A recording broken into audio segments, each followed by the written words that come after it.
Merci à tous et à toutes d'être présents aujourd'hui sur ce webinaire « Comment optimiser votre budget en accélérant la mise en place du e-learning ». Nous sommes ravis de vous avoir avec nous. Et voilà, nous représentons les éditions ENI basées à Saint-Herblain en Loire-Atlantique. Oui, donc moi je suis Ségolène Valenceau, je travaille à l'international sur les zones Allemagne, Suisse, Canada, Angleterre, etc.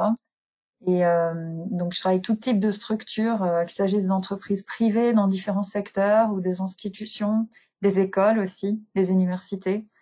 Voilà, et puis on travaille pas mal avec ma collègue Lucille, on échange beaucoup. C'est ça, tout à fait, parce que donc je suis Lucille Catelin, responsable grand compte sur la partie donc digital learning, à la fois sur le secteur public et aussi une partie du secteur privé en France.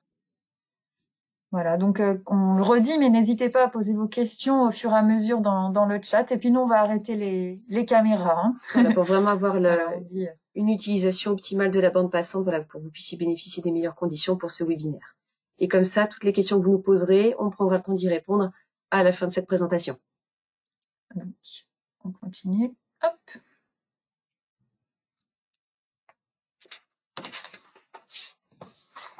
Donc c'est vrai qu'il était important pour Ségolène et moi de vous faire un rappel, pour ceux qui ne nous connaissent pas encore, voilà, des éditions ENI, et donc de vous présenter notre code génétique. Et pour cela, les éditions ENI donc, ont un positionnement historique, puisque nous sommes experts de la formation à l'informatique depuis bientôt 40 ans. Cela initialement avec notre école informatique, qui est aujourd'hui une référence éducative, puisque l'on forme tous les ans plus d'une centaine d'informaticiens. En complément de ce premier pilier, se sont greffés 3 autres piliers au fil des années. Tout d'abord, notre centre de formation ENI Service, qui forme des employés d'entreprises à la bureautique et l'informatique technique. Également les éditions ENI, voilà, éditeurs de référence en informatique avec des contenus, livres et vidéos. Et surtout le pôle formation et learning pour lequel nous travaillons, Ségolène et moi-même, qui bénéficie voilà, de vraiment toute l'expérience accumulée du groupe. Et surtout derrière, nous avons la possibilité de vous proposer des formations e-learning par la pratique, donc à la fois sur la bureautique et l'informatique technique, et en vous proposant en fait plusieurs solutions pour vous accompagner tout au long de votre projet. Alors, pour vous faire un petit point sur les éléments qu'on souhaite aborder aujourd'hui, donc il y a 4 points principaux. Les enjeux de la formation aujourd'hui, en quoi le e-learning va pouvoir répondre au mieux à ces enjeux, quels sont les avantages du e-learning, et puis on va vous amener des réponses concrètes avec des exemples en 4 étapes. Donc aujourd'hui, en tout cas par rapport aux retours qu'on peut avoir nous de nos clients, par rapport aux projets qu'on peut faire dans les différents domaines, les retours qu'on a, et les points qu'on souhaite mettre en avant ici, c'est les différents enjeux. Donc il y a évidemment, on souhaite former le plus grand nombre de personnes. Il s'agit de garder l'efficacité et la qualité pédagogique du présentiel. D'ailleurs, bien souvent les deux sont liés, l'e-learning et le présentiel.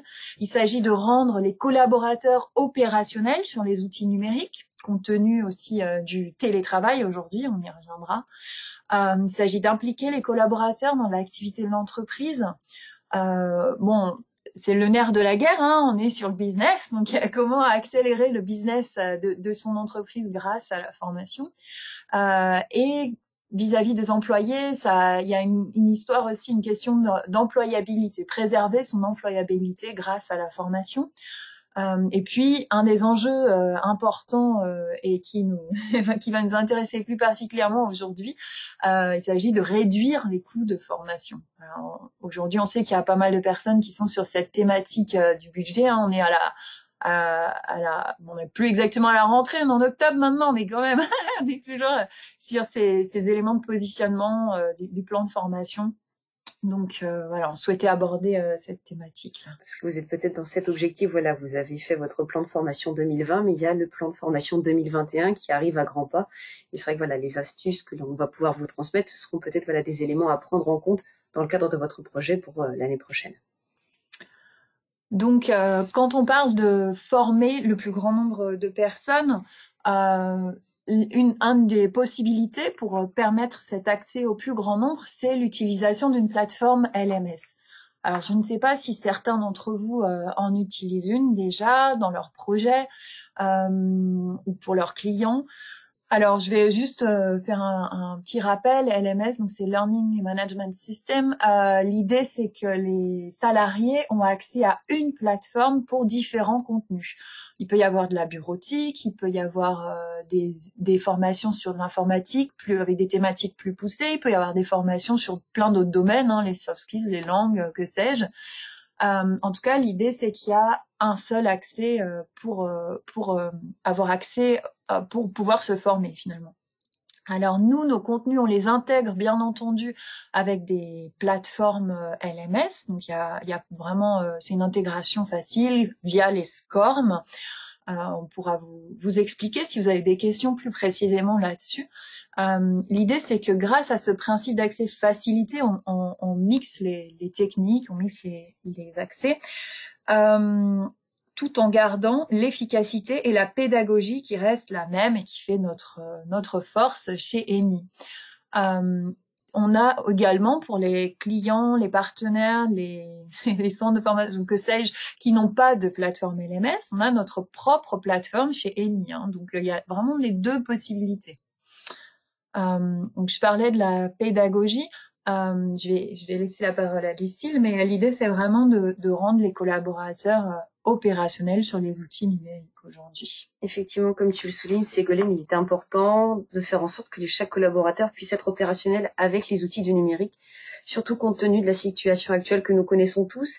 Et voilà, pour les quelques personnes qui seraient encore en télétravail et qui en bénéficient totalement. Pour cela, bénéficier de formation pour la maîtrise des outils, c'est vraiment un enjeu important. Pour cela, vous mettez à disposition des formations qui permettront de favoriser la montée en compétences de chacun de vos collaborateurs. C'est vrai que pour eux, c'est vraiment une opportunité en cette période, notamment, et même autrement, de faire preuve d'autonomie, de se former et en plus de pouvoir gérer tant de formations. De plus, se former à ces outils du numérique va permettre de favoriser la communication, que ça soit en interne avec vos différents collaborateurs et services, mais aussi avec les partenaires ou encore nos clients, nos prospects, et ça reste vraiment très important. On peut le dire à titre d'exemple, chez nous, Teams a eu un très gros succès. Ségolène, tu ne contrediras pas là-dessus. On s'est formé à Teams finalement. C'est ça. En fait, on a découvert ce logiciel en arrivant toutes les deux en 2019, et c'est vrai que ça a été l'opportunité de communiquer à la fois entre nous en interne et surtout avec la Covid, mine de rien, de pouvoir utiliser la visio pour garder le contact avec nos clients, ce qui est vraiment très important à l'heure actuelle aussi. En complément de ce côté opérationnel, il est aussi important, c'est de ne pas oublier l'implication des salariés dans l'entreprise. On le sait, proposer un panel de formation à ses collaborateurs, ça leur permettra de se sentir importants et surtout de se sentir compris et entendus dans leurs demandes, notamment pour la formation.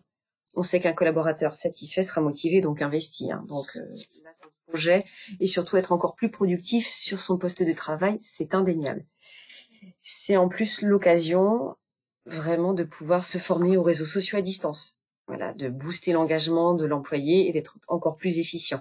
Et on le sait notamment sur cette partie réseaux sociaux à distance, par exemple comme LinkedIn, c'est l'opportunité en bénéficiant de formations sur ces outils où le collaborateur sera amené à vraiment véhiculer une image positive et qualitative, la sienne, mais aussi et surtout celle de son employeur.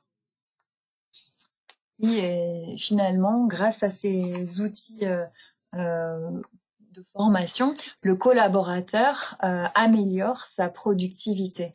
C'est-à-dire que, là, si on prend l'exemple de notre Michel, que vous voyez ici, en fait, régulièrement, on lui demandait, comme il utilise énormément Excel, on lui demandait régulièrement de faire des tableaux croisés dynamiques. Et puis, c'était un grand stress pour lui, il y perdait beaucoup de temps. Il s'est formé, il a fait une formation e-learning sur Excel plus particulièrement. Au fur et à mesure, il est monté en compétences, notamment grâce à la pratique, grâce aux exercices qu'il a pu faire en réel. Et donc, l'idée, c'est de se dire que Michel, maintenant, si on vient lui demander un tableau croisé dynamique, il n'y a pas de problème, il va le faire rapidement, il va être à l'aise, il va être même fier de pouvoir donner ces éléments-là. Et puis également, on parlait du business tout à l'heure. C'est vrai que ça, c'est en termes de temps pour l'entreprise, c'est une accélération du business en quelque sorte. Après, on a aussi comme notre client Consorente qui nous dit que la formation, ça permet d'attirer et de fidéliser les talents. C'est-à-dire que finalement, on peut dire en tant qu'entreprise, en venant chez nous, vous avez à disposition des contenus de qualité pour monter en compétences de façon continue, comme Michel.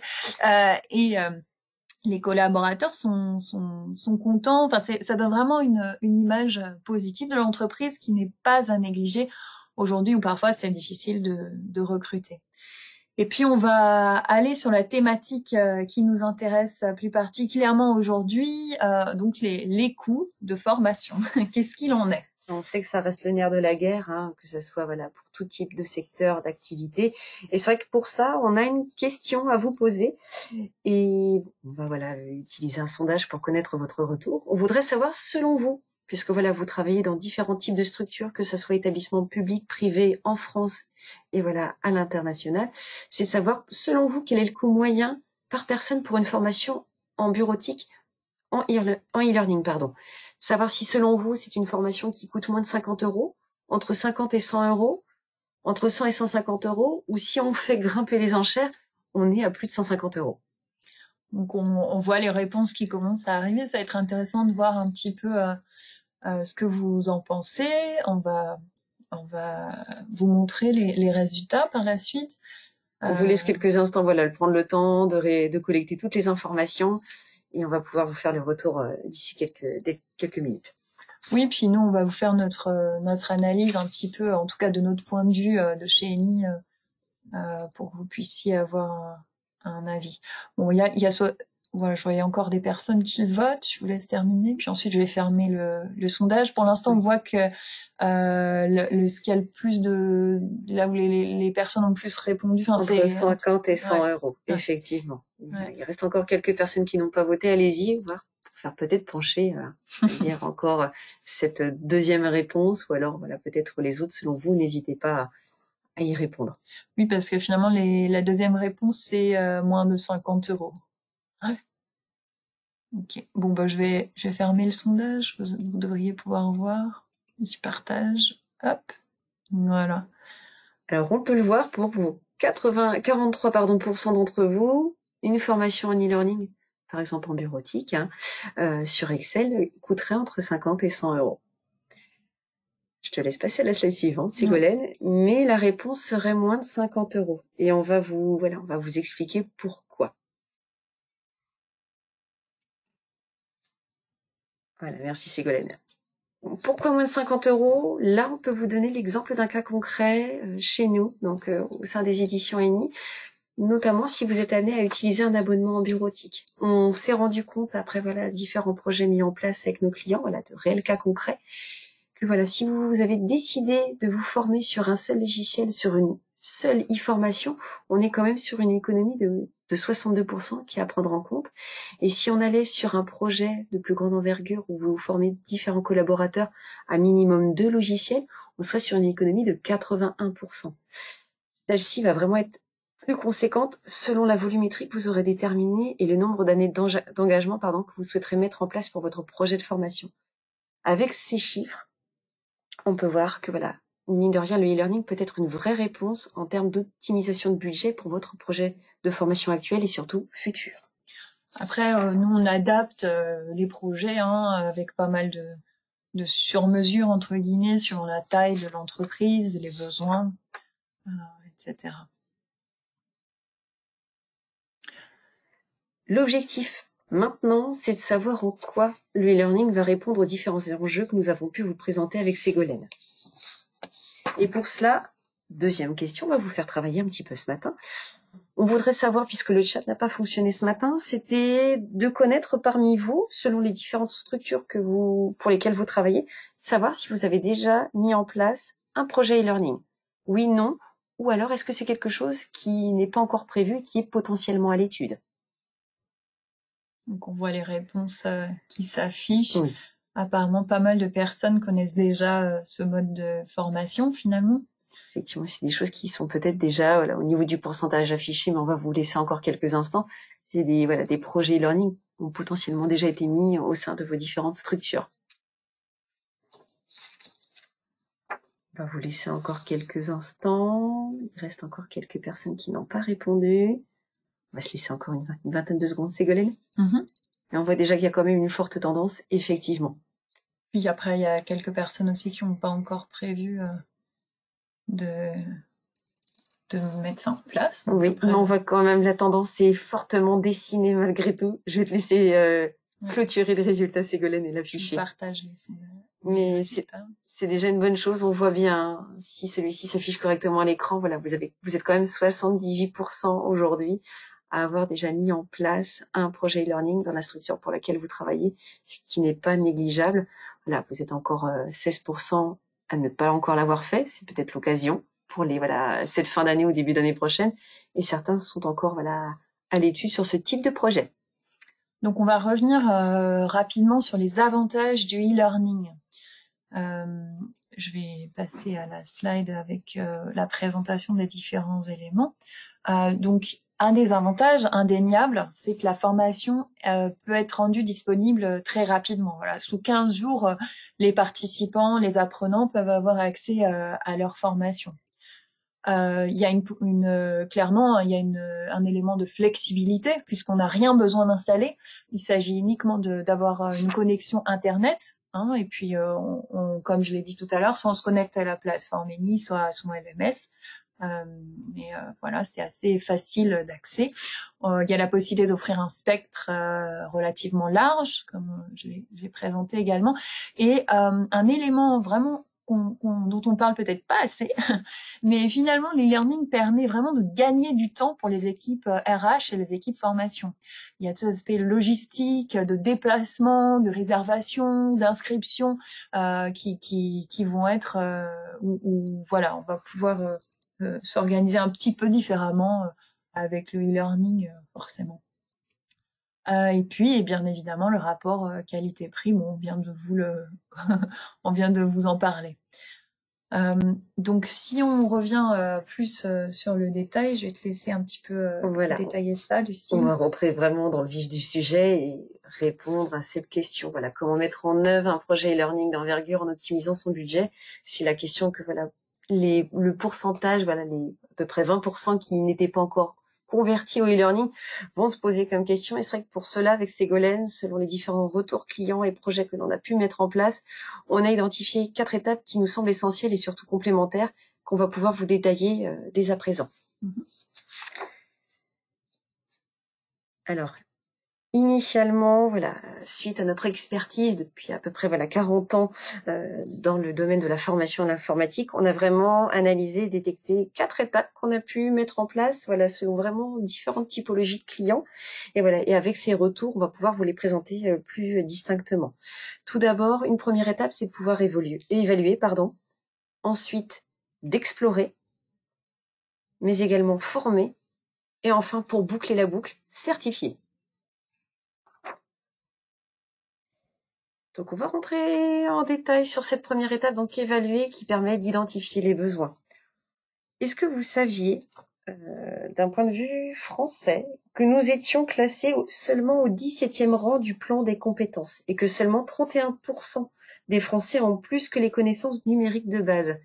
Question de vous à moi, est-ce que vous en faites partie selon vous? Puisqu'on a réellement fait un constat avec nos voisins finlandais ou encore anglais qui, eux, ont quand même 50% de leurs habitants qui posséderaient cette culture numérique plus que basique. C'est vrai que c'est important. Et on se rend compte, notamment nous en France, qu'il n'est pas forcément facile de savoir qui peut être à l'aise avec les outils du numérique. C'est pour ça que, avec cette première étape d'évaluer, vous avez en fait la possibilité de faire un état des lieux au sein de votre entreprise et des différents services, un état des lieux des connaissances et surtout des compétences de chacun de vos collaborateurs, ce qui vous permet derrière de vraiment faire un ciblage selon les besoins qui peuvent être liés à la transformation digitale de votre entreprise. Derrière, avec cette analyse, vous proposez aussi des formations adaptées et surtout ciblées au profil de chaque apprenant. Un commercial n'aura pas les mêmes attentes qu'un informaticien et encore moins qu'un comptable. Et c'est vrai que derrière, de pouvoir les impliquer dans cette démarche d'analyse des besoins, ça va vraiment être un plus pour vous aussi, puisque derrière, ils vont vraiment pouvoir se sentir engagés dans le process de formation. Et pour cela, Ségolène a un exemple concret d'un client allemand. Je te laisse en parler. Oui, alors c'est Schneider allemand. Pourquoi? Parce qu'on a travaillé principalement avec la branche autrichienne finalement, basée à Vienne, et Schneider souhaitait avoir une cartographie de ses employés germanophones essentiellement. Après, il y a eu quelques tests qui ont été passés également, quelques évaluations qui ont été faites sur des employés anglophones et francophones. L'idée, c'était d'aboutir par la suite, après cette cartographie, à des actions de formation ciblées.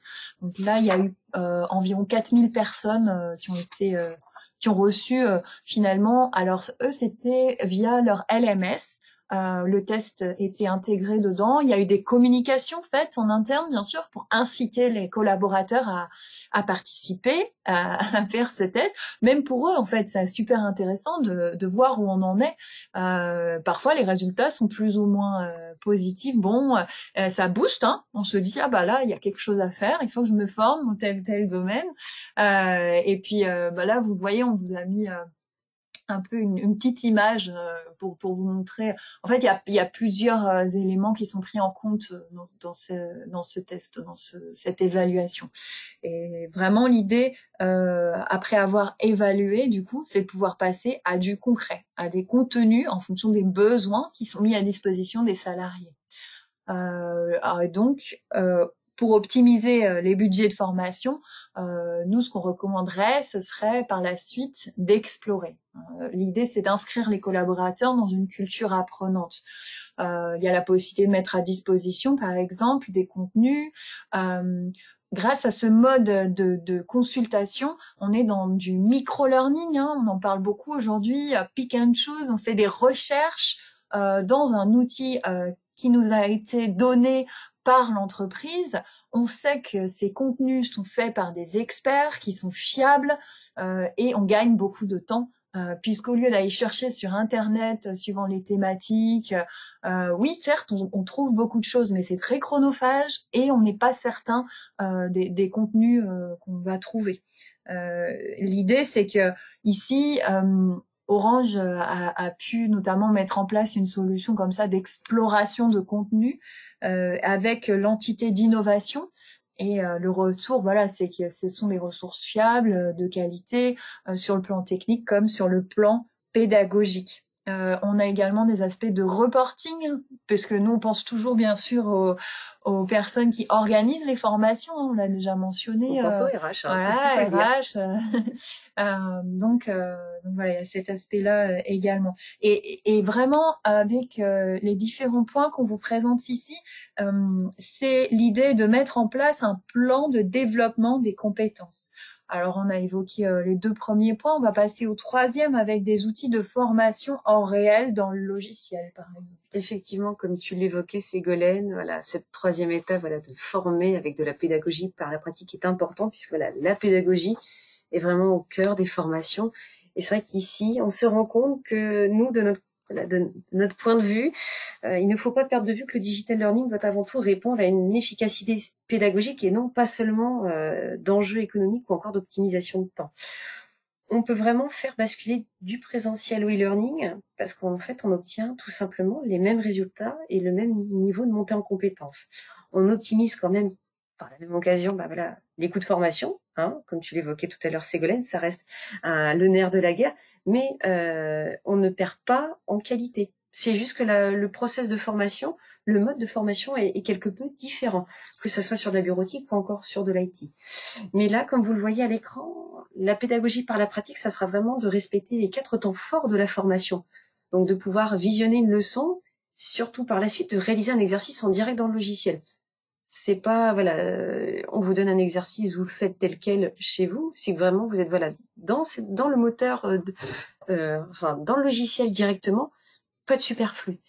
derrière, vous avez quand même la possibilité, c'est qu'on vous contrôle votre réponse de manière instantanée. Vous n'avez pas besoin d'attendre qu'on revienne vers vous pour vous dire si vous avez répondu de façon correcte ou incorrecte. Et en complément, vous avez la possibilité d'avoir donc la solution pour pouvoir trouver réponse à la question qui avait été initialement proposée. On l'a bien vu avec notamment notre client La Poste, mais aussi le Musée du Louvre ou encore la chaîne hôtelière Accor ou Hermès, et également des entreprises étrangères comme Alnatura ou Orman. Le e-learning a vraiment été un plus dans leur process et surtout dans leur projet de formation. Notamment chez La Poste, il était pour eux plus qu'important, c'est que d'un point de vue pédagogique, on avait la possibilité de travailler en se formant et surtout en construisant sa réflexion et surtout la solution. Là, l'objectif, c'était vraiment que chaque collaborateur puisse travailler de manière individuelle, mais aussi réellement dans les applications bureautiques. Et là, l'objectif n'était pas forcément qu'on donne des exercices. Tout simplement, c'était vraiment que l'apprenant puisse travailler et refaire les exercices au fur et à mesure qu'il était présenté. Il y avait vraiment un intérêt de pédagogie par la pratique et le résultat a été très concluant puisque c'est un projet qui continue d'être développé chez La Poste et les collaborateurs sont vraiment satisfaits d'utiliser ce type de solution pour se former. Comme notre cher Michel avec ses tableaux croisés dynamiques. Effectivement, peut-être que chez La Poste, il y avait Michel à la compta qui avait besoin de se former pour être plus efficient sur son poste de travail à la compta, par exemple. Mais c'est vrai que cette pédagogie par la pratique permet vraiment d'avoir un ancrage mémoriel important. On le sait, vous voyez ces 3 verbes qui sont en haut à droite de cette slide. On apprend avec cette solution, effectivement, on manipule et on sait que en manipulant, on retient plus facilement ce que l'on vient d'apprendre précédemment et c'est vraiment un atout important dans le projet de formation e-learning. Et puis, on passe à la 4e étape et la boucle est bouclée, comme l'a dit Lucille tout à l'heure, avec la certification. On officialise son niveau de compétence. Il y a un aspect, j'ai passé tant de temps, je suis arrivée à tel pourcentage de ma formation, je peux officialiser. Et donc, ça booste l'engagement finalement indirectement. Et également, un point important, il s'agit de développer l'employabilité.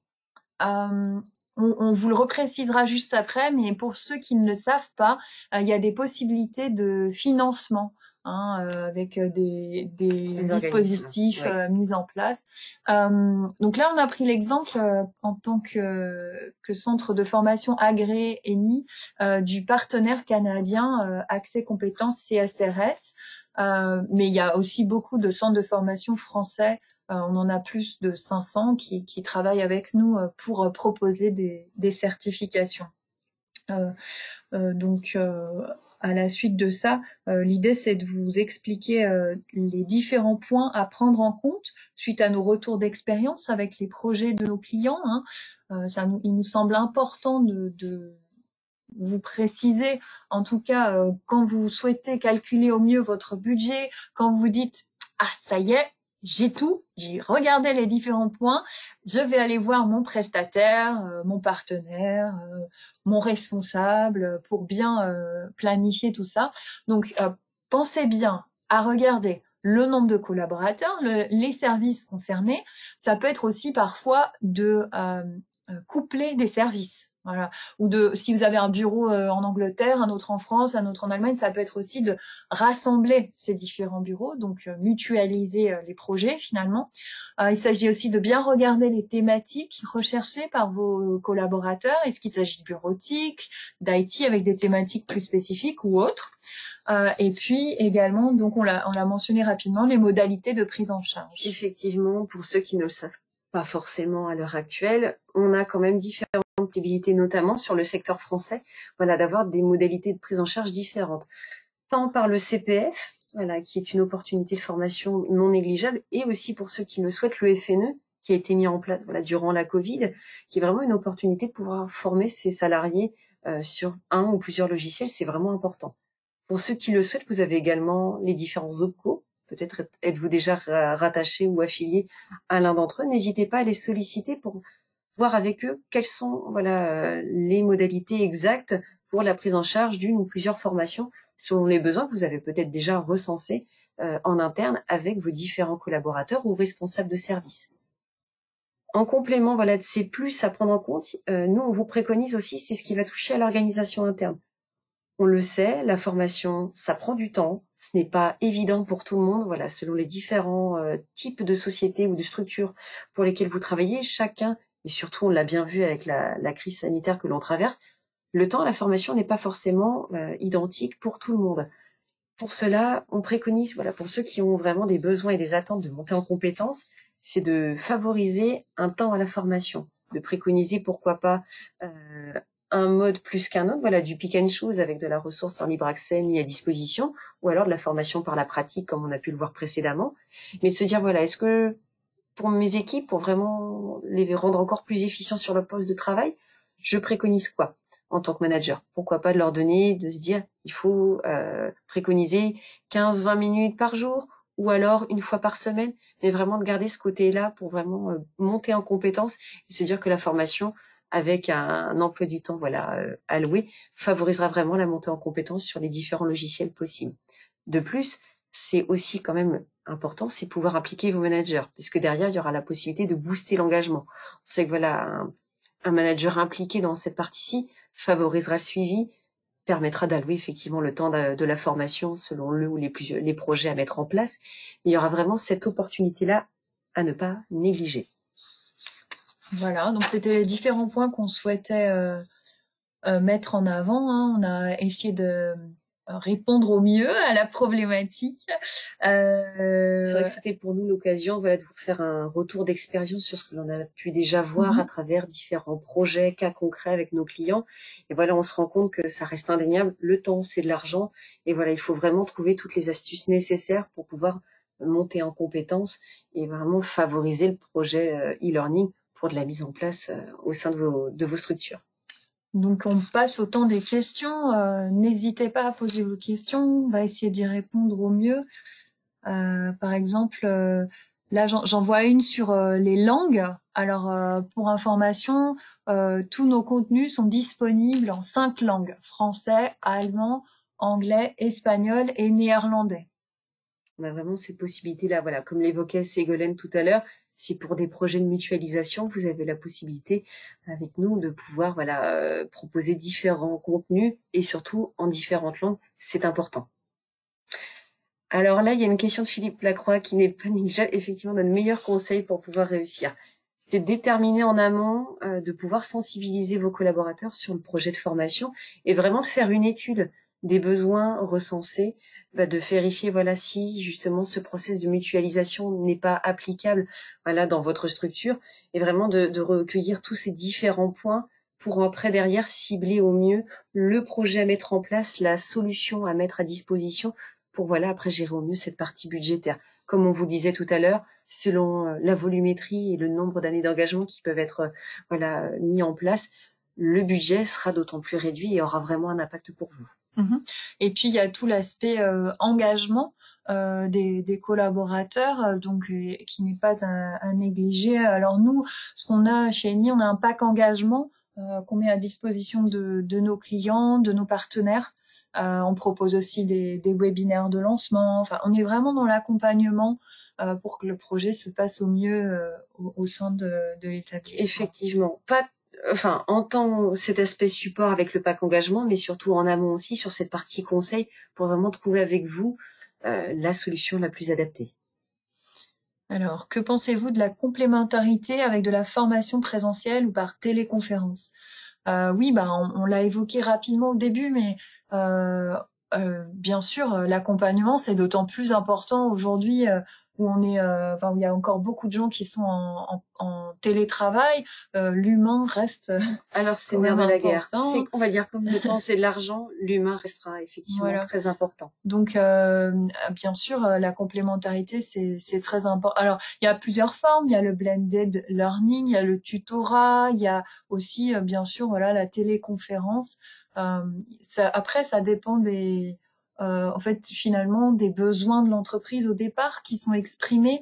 Il y a certains salariés qui vont être d'expérience, en tout cas de nos projets là qu'on a pu voir dernièrement, notamment depuis le mois de mars. Il y a certains salariés qui vont être très à l'aise avec tout ce qui est les outils numériques, d'autres beaucoup moins. Et donc, typiquement, le fait d'avoir un échange au départ, que ce soit téléphonique ou visio, de pouvoir se fixer un temps de formation et du coup un rendez-vous à la fin aussi pour faire un point, pouvoir échanger entre-temps. Ça, c'est quelque chose qu'on met souvent en avant, hein, bien sûr. Ouais, ouais. D'ailleurs, avec nos partenaires aussi, Tout à fait. en Suisse ou au Canada ou en Allemagne, en Angleterre aussi. On le fait, on le met en place régulièrement. Ensuite, on a une question sur est-ce que nos contenus sont implantables dans toutes les LMS? Donc, bien sûr. Effectivement, Hein. oui, on a la possibilité, voilà, de vraiment mettre en place nos contenus dans tout type d'LMS. Ça reste un plus tant pour vous, pour la gestion des ressources à mettre à disposition de vos collaborateurs, et aussi d'un point de vue suivi, puisqu'avec le reporting mis à disposition, vous avez la possibilité de regarder, de quantifier le temps passé pour chaque apprenant sur justement sur leur formation, et après derrière, en fonction de ce reporting aussi, c'est de faire un point, pourquoi pas avec eux, pour les sensibiliser si ces personnes n'ont pas été de façon récurrente sur cette formation, ou justement beaucoup, et de les féliciter, de créer aussi cet échange et ce suivi de formation, et vraiment gérer l'engagement avec les apprenants. Oui, là on est sur le pilotage du projet e-learning finalement, donc parfois on nous pose aussi la question, voilà, du retour sur investissement, ce genre de choses. Donc c'est vrai que le reporting aide pas mal pour ça, Oui. Voir où on en est, pouvoir évaluer les personnes qui se sont connectées, etc. Après, tout est une question de communication et comme je l'ai dit, on insiste et on est là aussi pour aider à la bonne mise en place du projet et au suivi également. Tout à fait, puisque nos équipes, voilà, tant commerciales que techniques, sont là aussi pour vous accompagner pour la mise en place du projet, vous aider sur cette partie analyse de reporting. Voilà, toutes nos équipes sont toujours mobilisées pour répondre au mieux, et voilà, de façon claire à la mise en place de projets de formation en e-learning. C'est important. Après, la connexion, pardon, se fait très facilement, hein, qu'il s'agisse via une LMS ou via notre plateforme. Les apprenants, une fois qu'ils sont inscrits, reçoivent un mail, ils ont le lien, ils se connectent avec leur adresse email, le mot de passe qu'ils créent, et c'est tout. C'est pas plus compliqué que ça. Voilà.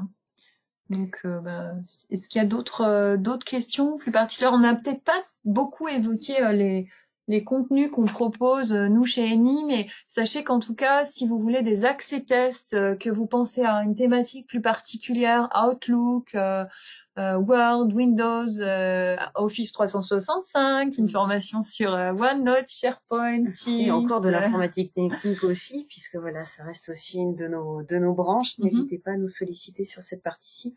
On pourra toujours échanger avec vous sur voilà la mise en place de votre projet de formation, bien entendu. Ouais. Et puis ouvrir des accès tests surtout, c'est important de pouvoir tester, je crois, et puis de vous rendre compte par vous-même de la simplicité d'utilisation finalement. Effectivement, et vraiment voir voilà ce que peut apporter comme bénéfice de faire de l'apprentissage par la pratique en temps réel dans le logiciel. Ça reste important, et voilà, d'un point de vue gestion de projet, et puis voilà, de voir en termes d'ergonomie et de pédagogie ce que cela peut apporter d'un point de vue qualitatif aux apprenants. En tout cas, on laissera, il y aura la possibilité pour vous d'avoir accès au replay du webinaire. Là, on vous met nos adresses email. Si vous souhaitez nous écrire en direct, n'hésitez pas. Hein, on vous le redit. Voilà, on reste vraiment à votre écoute, voilà, pour échanger sur des questions complémentaires pour lesquelles on n'aura pas répondu, question de temps. Mais voilà, surtout, n'hésitez pas à nous solliciter, que ça soit pour des accès, effectivement, pour échanger ensemble sur votre projet de formation. Bon, du coup, on vous souhaite une très belle journée. Nous, ici, c'est plutôt ensoleillé, ça va aujourd'hui. Profitons-en tant que ça dure. En tout cas, vraiment, merci beaucoup pour votre participation. Oui, merci. Et très, très bonne journée à tous. À bientôt. À bientôt. Merci beaucoup.